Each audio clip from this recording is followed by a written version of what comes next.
Boa tarde, pessoal. Tudo bem? Aproveitando que amanhã nós vamos comemorar mais um aniversário da independência do Brasil, eu separei um livro aqui na biblioteca, 1822, de Laurentilo Gomes. Esse livro ele vai falar sobre todo o processo da independência que ocorreu no Brasil em 1822. Mas esse processo de independência ele só pode ser pensado a partir de outro livro do Laurentino, que também é um número, 1808. Nesse livro, 1808, o Laurentino ele vai contar a vinda da família portuguesa para o Brasil, que mudou o destino do país.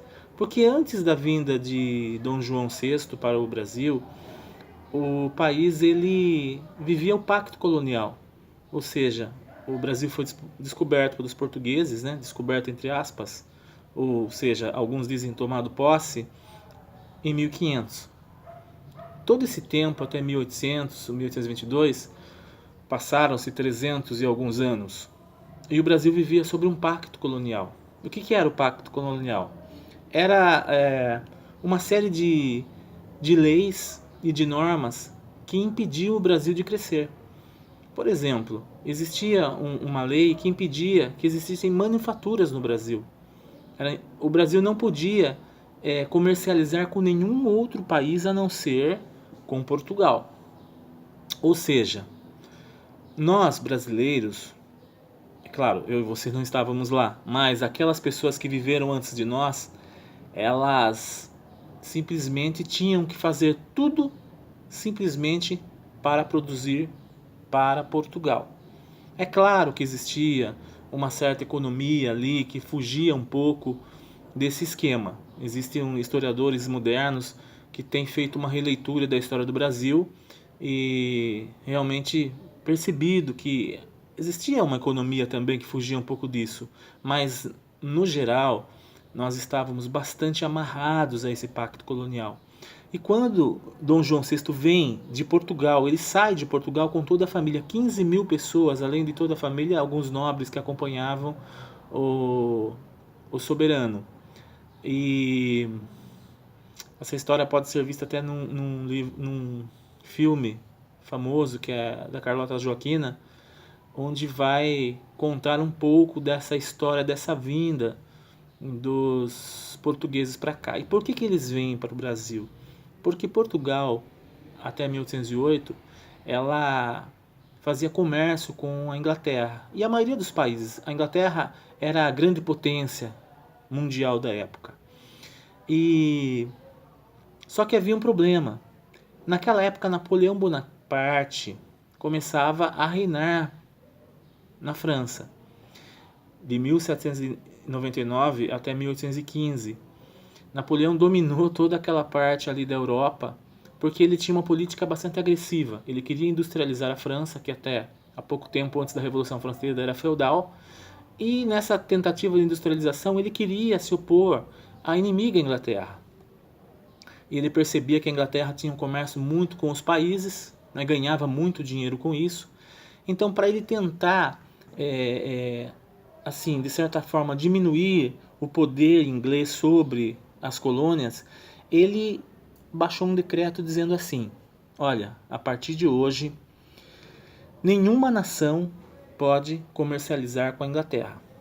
Se fizer isso, nós vamos invadir o seu país com o nosso exército. E assim, isso foi chamado de bloqueio continental. Acontece que Portugal devia muito para a Inglaterra, dependia da Inglaterra economicamente. E então o rei português, assim com muita diplomacia, foi, vamos dizer, enrolando Napoleão com uma boa conversa, mas chegou uma hora que realmente Napoleão deu o chamado checkmate. Ou você realmente obedece à minha ordem, eu vou invadir Portugal. E é claro que então o rei Dom João VI fugiu de Portugal com a sua comitiva, com o exército, a marinha inglesa dando suporte logístico, e veio para o Brasil. Chegando aqui no Rio de Janeiro, Dom João VI se instalou aqui no Rio de Janeiro, né?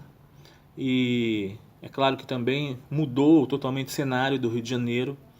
Muitas pessoas que moravam ali na proximidade tiveram que abandonar suas casas para que a, a elite portuguesa pudesse se instalar ali.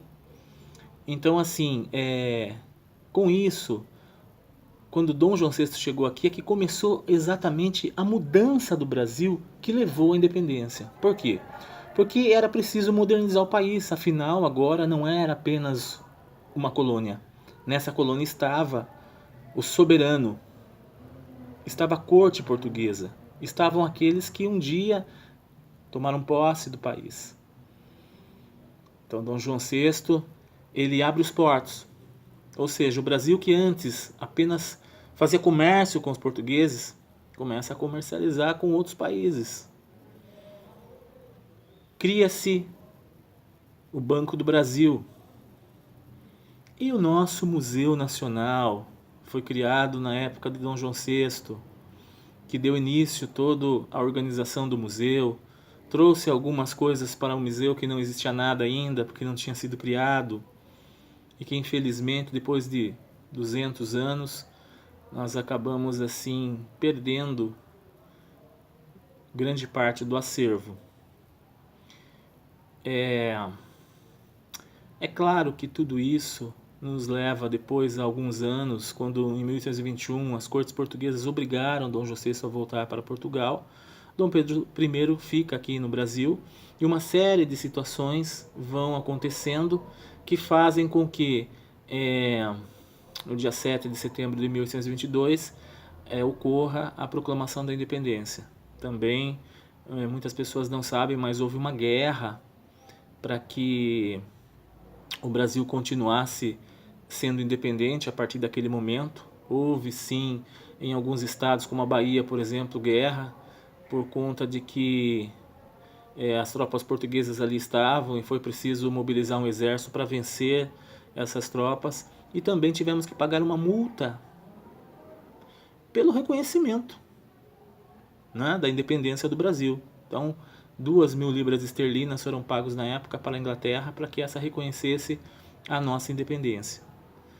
Vejam que foi um processo difícil, que realmente, apesar das boas intenções, manteve o Brasil nas mãos de uma elite conservadora, de uma elite agroexportadora, certo? Então, houve poucas mudanças sociais porque a escravidão continuou, veio a libertação dos escravos bem depois com Dom Pedro II, e assim nós temos nesse livro toda a história de como aconteceu a independência do Brasil. E nesse momento onde que a gente percebe que a história é tão pouco valorizada no nosso país, onde realmente os governos eles investem da melhor forma possível para que a história se torne algo assim obsoleto. Quando a gente vê alguns comentários na internet, mesmo do Museu Nacional, dizendo que para que cultura?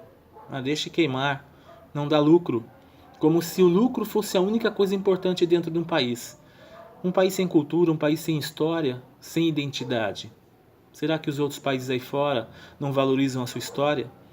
Por que ainda nós temos ultimamente aquela visão de que a história ela tem um viés esquerdista? Há um tipo de um trauma que as pessoas pegaram achando que tudo que é cultura, tudo que se diz em relação à história é comunista. É uma infelicidade imensa, porque ligar o Museu Nacional à história com o comunismo, gente, é coisa de pessoas que não têm o mínimo conhecimento histórico. Porque quando Dom João VI chega ao Brasil, nós não tínhamos ainda nem noção do que era o comunismo. Dom João VI era da monarquia, era o sistema monárquico.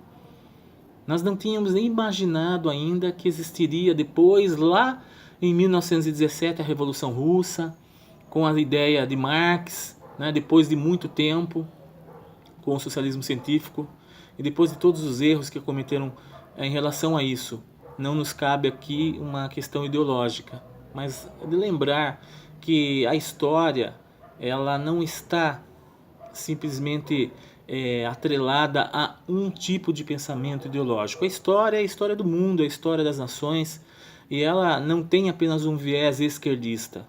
Nós temos historiadores que têm um outro tipo de pensamento e que também dão valor à história da mesma forma. A história não está atrelada a uma ideologia.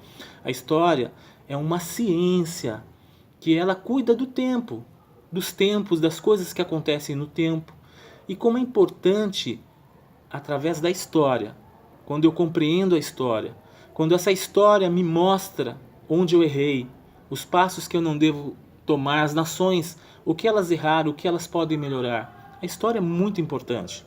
Infelizmente, as pessoas acabam indo pelo discurso de pessoas que veem apenas o modelo do lucro como a única saída para o país e para o mundo. E nós sabemos que não é. Nós sabemos que existem outros valores, nós sabemos que existe a arte, que existe a cultura, que existe o saber, o conhecimento, e que isso é tão importante quanto o dinheiro. Olha, esse livro é muito legal. 1808 também, do Laurentino Gomes, é muito bom.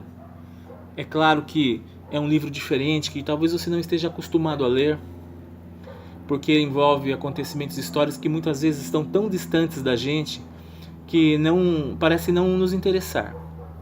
Mas eu te digo uma coisa, se nós queremos realmente ser cidadãos e fazer um novo Brasil, nós precisamos conhecer a nossa história.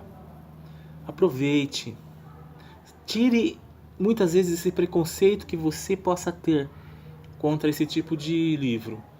E se você quiser, tem até na internet, em PDF, 1808, 1822, de Laurentino Gomes.